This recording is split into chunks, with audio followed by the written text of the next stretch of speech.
Let's get one thing straight. Love isn't loud for everyone. Some people love quietly, carefully, deliberately. And for avoidance, love doesn't come when they're pushed, pressured, or pursued. It comes when they feel safe, not manipulated, not expected, safe. Because you see, avoidants aren't heartless. They're not incapable of loving. They're just wired to protect themselves before they connect. And when that protection drops, even just a little, the way they love, it's powerful, it's intentional, and it's rare. But here's the truth most people miss. Avoidants don't fall for chaos, they fall for consistency. They fall for the person who doesn't flinch when they pull away. They fall for the one who doesn't chase but stands steady. They fall for the energy that says, I'm here, but I'm whole with or without you. Because when avoidants feel safe, they begin to show up, not perfectly, but authentically. They won't flood you with words, but they'll stay. They won't shower you with declarations, but they'll remember the things you thought they forgot. They'll fix the door you complained about once. They'll bring your favorite coffee on a day you didn't mention was hard. They'll show up in moments when it matters, because that's how they say, I trust you, I choose you, I'm risking this for you. Avoidants don't commit because someone demands it. They commit because someone inspires it. They begin to text first, to ask real questions, to invite you in little by little, not because they have to, but because they want to. And that shift is quiet. You won't hear it, but you'll feel it. The walls start to come down, not because you climbed over them, but because you gave them the time and space to take them down themselves. And here's what most people get wrong. The goal is not to change an avoidant. The goal is to be so grounded in your own wholeness that they can safely become grounded in theirs, next to you. That's when the magic happens. That's when avoidants stop resisting love and start choosing it. So if you're with someone who leans avoidant, don't lose yourself trying to pull them closer. Stand still. Stand strong. Hold your ground, not in anger, not in ego, but in clarity. Be the calm in the storm. Be the steady in the chaos. Be the one who knows your worth even when they don't know how to show theirs. Because the moment an avoidant feels safe, they won't run. They'll root. Now ask yourself, are you strong enough to be safe for someone who's never known safety? And more importantly, are you strong enough to be safe for yourself first? Because the relationship you attract will always mirror the relationship you've built within. Let that be the love story you master starting now. Most people misunderstand avoidance in relationships. They label them as cold, distant, or emotionally unavailable. But what they often fail to see is the depth of sensitivity behind that emotional armor. Avoidants aren't devoid of desire. They just approach intimacy with a kind of internal caution that most don't recognize, especially when it comes to closeness. They don't rush toward intensity, they ease into it. And here's the truth, when they start to feel safe, intimacy doesn't erupt, it unfolds. Unlike people who thrive on verbal affirmation and overt affection, avoidants connect through energy and atmosphere. The most powerful moments of connection don't come from big talks or intense displays of love. They come in the in-between, in a shared silence that doesn't feel awkward, in a gaze that lingers longer than usual, in the moment you don't fill the space with questions or expectations, and just let them be. That's where they start to breathe differently. That's where their body and nervous system feel less under siege. In the intimacy dynamic, it's easy to think physical touch or sex will bridge emotional distance. But for avoidants, intimacy that feels pressured often triggers withdrawal, not because they don't want you, but because they don't want to lose themselves. They've learned through experience or early emotional imprinting that closeness can equal loss of control, loss of autonomy, or even betrayal. So when someone enters their space with a high emotional demand, their system flares up. It's not rejection, it's self-protection. This is where your awareness becomes the bridge. The person who understands this can shift everything. Because when you're with an avoidant, your calm presence, not your emotional pressure, becomes the most seductive thing in the room. Your ability to sit beside them without needing them to perform emotionally becomes an invitation to relax, an invitation to connect, an invitation to open up slowly and on their own terms. And here's the hook. Avoidants crave intimacy just as deeply as anyone else, but they crave it in a way that feels safe. They want to be wanted but not consumed. They want to be chosen but not chased. When they start to feel emotionally grounded around you, their style of intimacy shifts. They begin initiating small gestures. They begin touching you when they weren't asked to. They begin sharing their thoughts, not dramatically but subtly. These are not surface-level moments. These are signals, powerful, quiet signals that say, I'm letting you in, inch by inch, because I trust that you won't break what I'm handing you. This form of intimacy doesn't need to be loud, it doesn't need to be proven. When avoidants feel emotionally safe, they don't just allow intimacy, they begin to invite it, not with words, but with presence, not with pressure, but with slow, sacred signals of trust. When an avoidant begins to feel emotionally safe, something transformative happens in how they approach physical intimacy. For most people, touch is a natural expression of affection, desire, or comfort. It flows easily. But for someone with an avoidant attachment style, touch is often layered with tension, not because they don't desire it, but because it signifies vulnerability. The body becomes a boundary. Physical contact feels like exposure, and exposure to an avoidant means risk. That's why for them, the moment they initiate touch, without fear or hesitation, is not just affectionate, it's revolutionary. This is where the subtlety becomes powerful. Avoidants won't always come forward with overt gestures. They're not likely to throw their arms around you impulsively or declare their desire through grand moves. Instead, their intimacy is rooted in observation and intentionality. They remember your body language. They study what makes you smile, what makes you tense, what helps you relax. And when they finally begin to offer physical touch, a hand on your back, brushing your hair from your face, leaning into your shoulder, it's never random. It's calculated in the most intimate way. It's their way of saying, I trust you with my space. The shift from resisting physical touch to embracing it doesn't happen in a vacuum. It happens in response to emotional safety. When you stop trying to fix them or chase validation, they begin to sense that your presence is not a threat. They realize you're not trying to own them, you're choosing to share space. That's when they inch closer. That's when their hand finds yours without being asked. That's when their physical connection becomes voluntary, not reactive. And when that happens, their touch becomes loaded with meaning. It's not about lust or performance. It's about trust. And here's the hook. An avoidance touch is often more emotionally rich than they will ever say out loud. While they may struggle to communicate their needs through words, their body becomes a quiet messenger. When they rest their hand on your knee, in silence, it's not just comfort, it's presence. When they brush against you during an ordinary moment, it's not clumsiness, it's closeness. They aren't showing up to impress you with romance. They're showing up to say, I feel safe enough in this moment to let you into a part of me I've always protected. When physical connection is no longer used as a shield or a superficial exchange, it becomes sacred. And for avoidance, that sacredness is earned, not assumed. It means they're no longer driven by the need to escape. They're no longer scanning for exits while pretending to be close. They're fully there with you, in body, and slowly, piece by piece, in heart.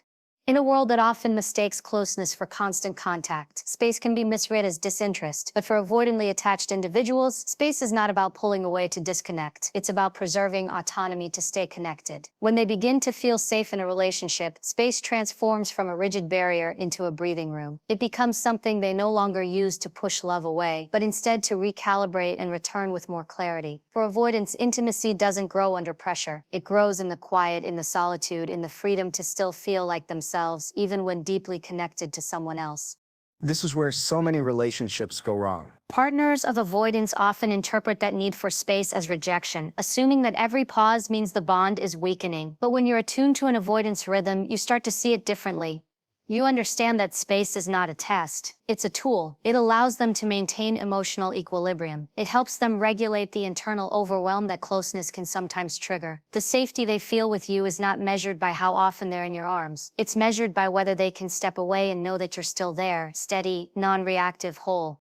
Here's the hook. When an avoidant feels safe enough to take space without fearing emotional punishment, something powerful shifts. They don't run as far, they don't stay away as long. And most importantly, they come back not out of guilt or fear, but from genuine desire. The absence becomes a moment of self-restoration rather than self-protection. And when they return more present, more engaged, more willing to connect, because they chose to come back, not because they felt coerced into doing so. In intimacy, this looks like respecting emotional pacing. It means understanding that not every silence is distance, and not every pause needs to be filled. When an avoidant partner says they need a moment, they're not to separation, they're creating structure around how they love. Their intimacy style is rooted in balance. They may not need constant closeness, but they do need consistent emotional availability. They crave the kind of relationship where they are free to step back and step forward without judgment. This balance, when respected, unlocks deeper layers of connection because, over time, the avoidant begins to associate space not with escape but with safety. They start to realize they don't have to disappear to protect themselves. They can have both individuality and intimacy. And in that realization, they stop using space as a wall and start using it as a window, where their internal world becomes more open, more exposed, and more connected to the person they trust. It's not about detaching from the relationship, it's about staying tethered in a way that feels healthy, free, and real. For avoidance, vulnerability doesn't come in emotional outbursts or dramatic declarations, it comes in presence. In fact, when someone with an avoidant attachment style begins to feel emotionally safe, their intimacy style doesn't get louder, it gets deeper. They won't always tell you how they feel, but they'll start showing up in ways that are profoundly intimate if you know how to read the signals. And this is where most people miss it. They expect vulnerability to look like what they're used to: words, confessions, heart-on-sleeve exposure. But for avoidance, real connection is expressed in the way they stay, not in the way they speak.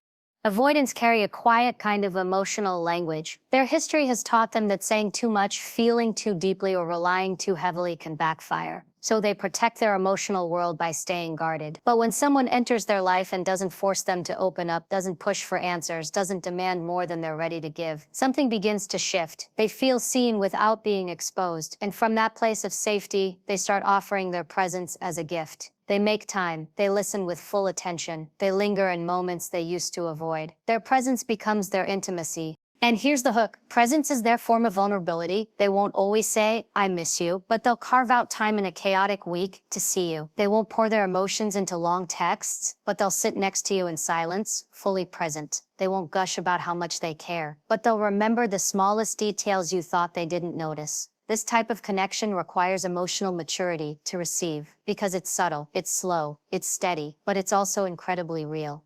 In romantic intimacy, this presence translates into deep attunement. When avoidants feel emotionally safe, they begin to read your moods, your needs, your shifts in energy. They may not ask what's wrong, but they'll check in with a gesture, a change in tone, or a thoughtful act. They begin to respond to your emotional world, not with emotional theatrics, but with consistency. Their reliability becomes their emotional offering, and this kind of grounded presence is often more powerful than any words they could say. They also become more physically present. They sit closer, their body softens. They touch more naturally, more freely. The physical closeness that once felt like pressure becomes something they lean into, not because they're pulled, but because they're choosing it. You begin to feel them with you, even if they don't say much. That's their intimacy style. They love not with excess, but with intentionality. Not with constant expression, but with consistent presence.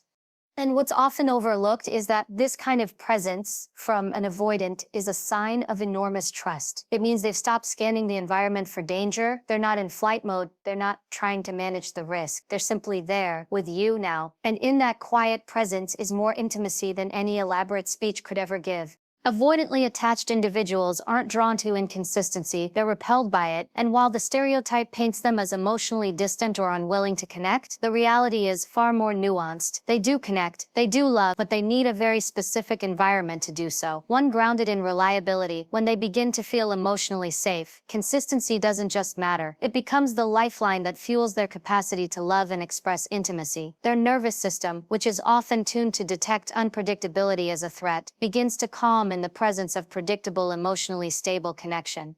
Many partners misunderstand this. They believe spontaneity, excitement, or even passionate confrontation will break down an avoidance walls, but what actually works is the opposite: steadiness. Avoidants need to know that you're not going to swing from hot to cold, that your affection won't disappear the moment they need a little breathing room. That emotional consistency, your ability to be the same today, tomorrow, and the day after, becomes the very thing that allows their guard to lower, their body to relax, and their intimacy to emerge.